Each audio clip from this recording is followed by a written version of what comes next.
Welcome to another video of us traipsing across New Zealand. After 4 jam-packed days in Queenstown, it was time to hit the road. We both really didn't want to leave. Combine the sunniest, warmest weather with days full of fun and activities and you'll understand why. We've barely scratched the surface of everything this tiny town has to offer. We honestly can't wait to get back and spend some more time here. Before we left though, we had to check out the Cookie Time shop. Mostly as I had just eaten my way through a bucket of mini Christmas cookies, which Lucy insisted on me trying. My days legit so good. Here's my honest reaction to their full-sized ones. Yeah, they're okay. They're not amazing. The little ones are better. Much better. As you can see, I wasn't wowed, although they did have a big range, so maybe I just messed up my ordering. We made a stop in Arrowtown, which is a historic gold mining settlement northeast of Queenstown. Very cute and picturesque, with lots of boutique shops and cafes to explore. There were a few jewellery shops selling gold nuggets too, all mined locally, which makes a pretty cool souvenir if you've got the money.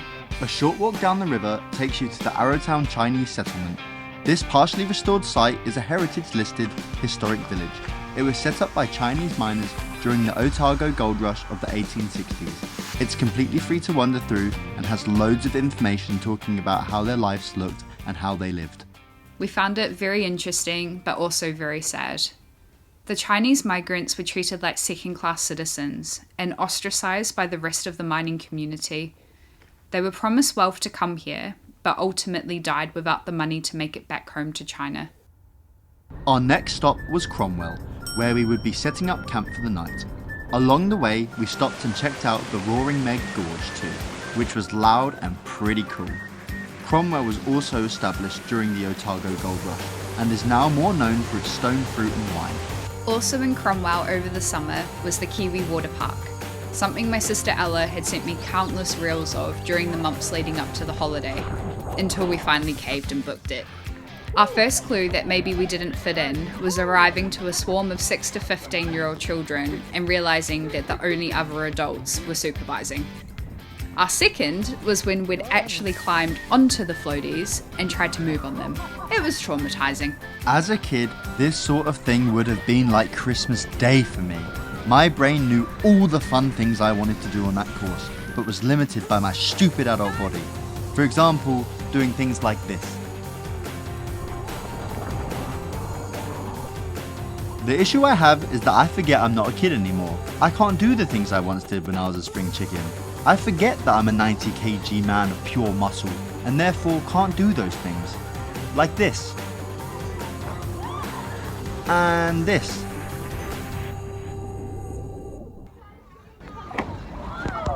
That one hurt. I hit my GoPro on my own face when I hit the water. I woke up extremely sore the next day.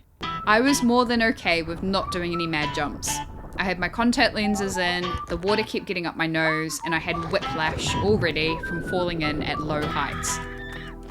For some unknown reason though, my sister massively had overestimated her own abilities and had followed Cullen up to the highest platform in the park.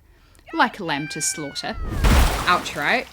The bruises only stayed with her for a few weeks, but the memories of her slapping that water will last a lifetime. We gave the big cushion a go too, but just didn't have the weight to give me as much air as I wanted.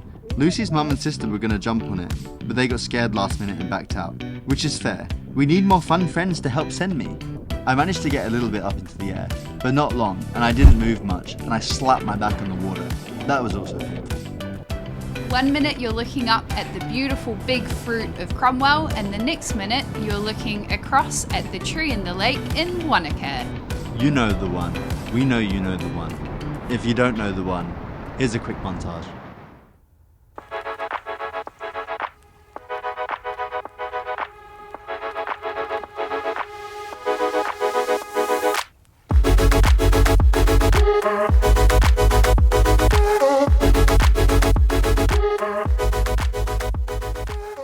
Yeah, you know that tree.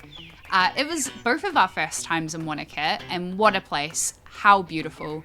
We set up camp at the campsite, then we cruised across to the lake, went for a dip, and of course admired the famous tree in Wānaka. Now that we're in Wānaka, we get up to a few things there. To name a few, hiking, biking and karting. If you wish to see us do these, please consider subscribing. We upload weekly, and if you want to get notifications, please click the bell. Thank you very much for watching. We're Cullen and Lucy. Join us in the next one.